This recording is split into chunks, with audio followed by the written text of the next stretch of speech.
Hey guys, welcome back to Blessings in Surprise. Today I just have a very short, quick video for you, but I want to show you how to turn all of this delicious mint into two separate recipes. First, we're going to be freeze drying some of it to make tea leaves, and then with the extra, I'm going to be making a mint simple syrup, and I will share my recipe with you for limeade with mint, which is what I use the simple syrup in. So I hope you guys enjoyed today's video, and let's get started.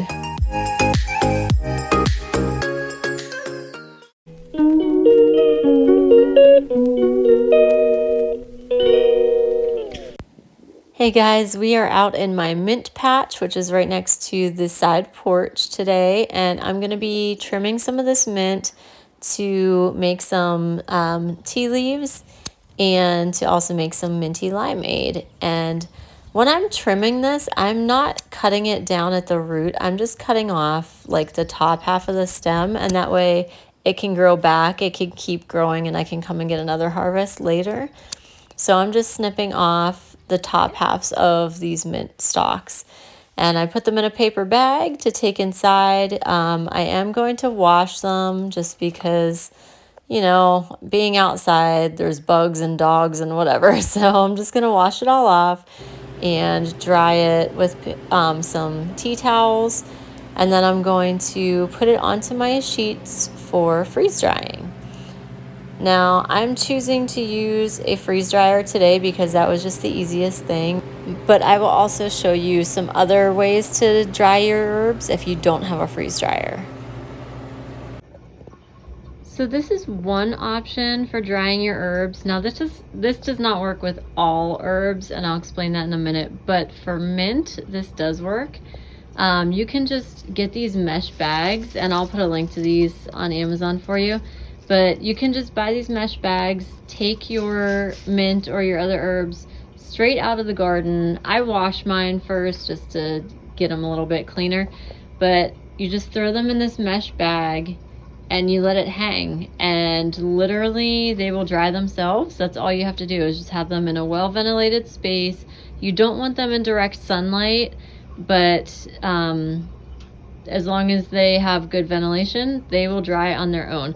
Now, I have tried this with a lot of different types of herbs. Some herbs do really well, some do not. So you don't want to do this with basil or chives, I have realized.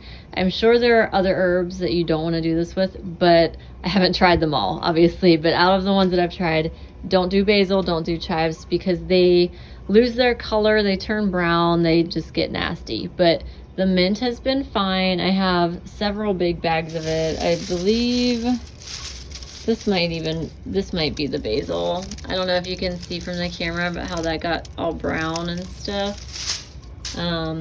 But let's see. This one is mint. And you see this one's still green. Now this is actually from last year. So this has been hanging here for about a year.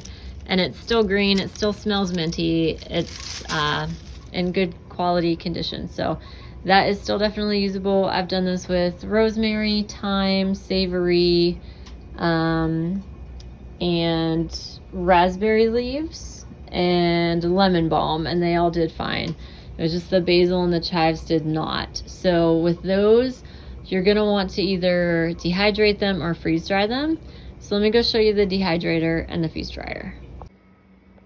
So this is my dehydrator. This is the Excalibur food dehydrator.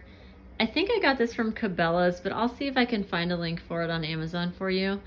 But this one has, I think, 9 trays. 1, 2, 3, 4, 5, 6, 7, 8, 9. Yes, this has 9 trays that you can dehydrate on.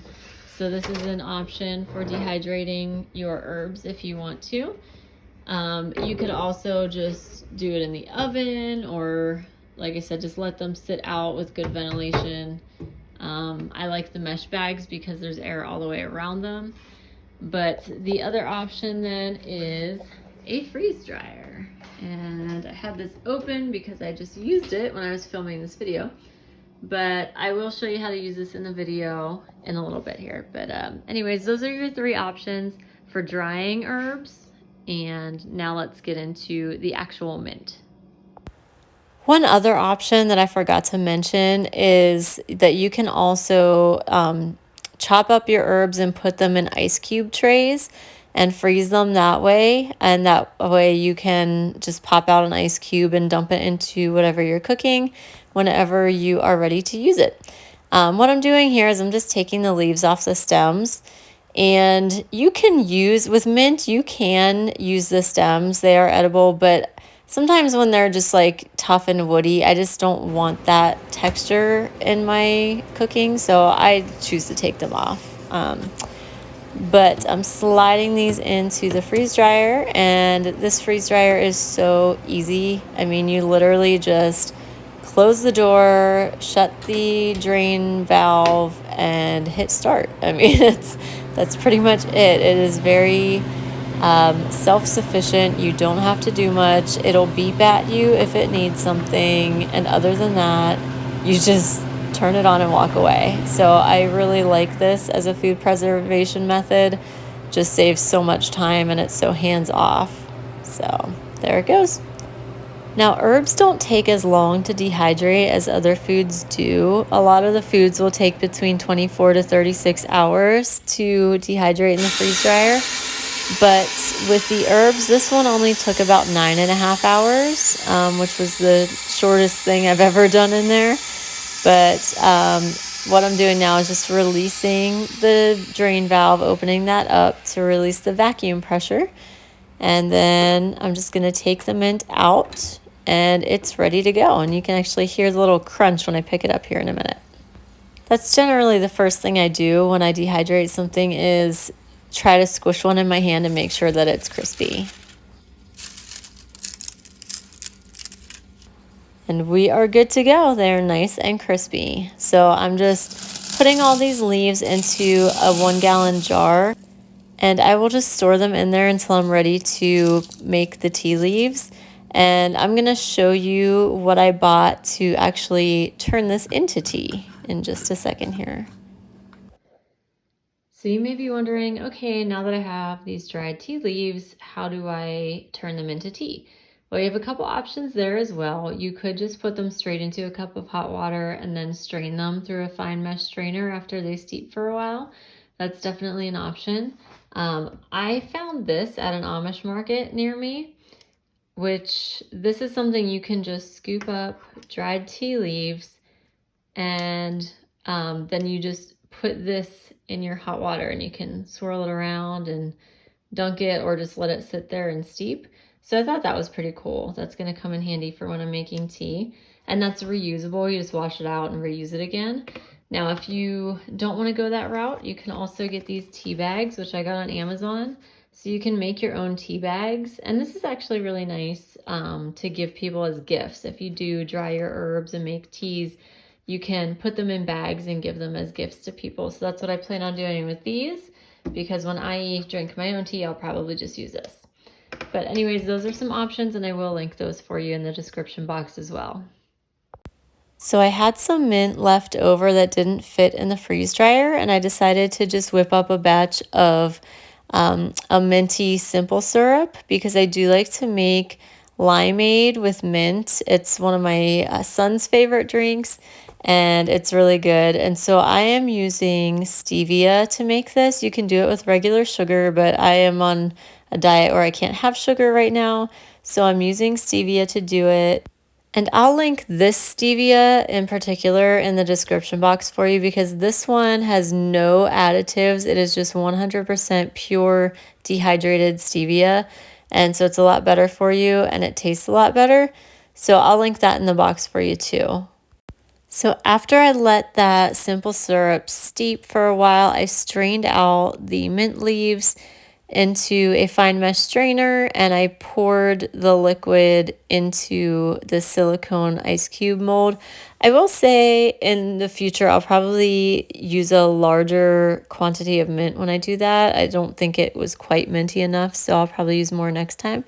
But I can always add mint leaves to the actual limeade as I'm making it too, to increase that mint flavor. But this is the silicone mold that I just poured the simple syrup into. So I'm going to freeze that, and then I'll just have it ready anytime we want to make limeade. I can just pop out an ice cube, throw it in the pitcher, and add some fresh squeezed lime juice and water. I thought about adding the lime juice into the simple syrup to make life easier when I went to make the lemonade, but I didn't want to cook out the good properties of the lime juice, like the vitamin C and things like that.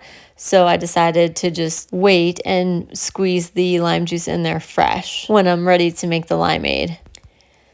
Thanks for watching today, guys. Be sure to check the description box, not only for all of the links that I mentioned, but I'm also going to link my recipe for this homemade limeade with mint.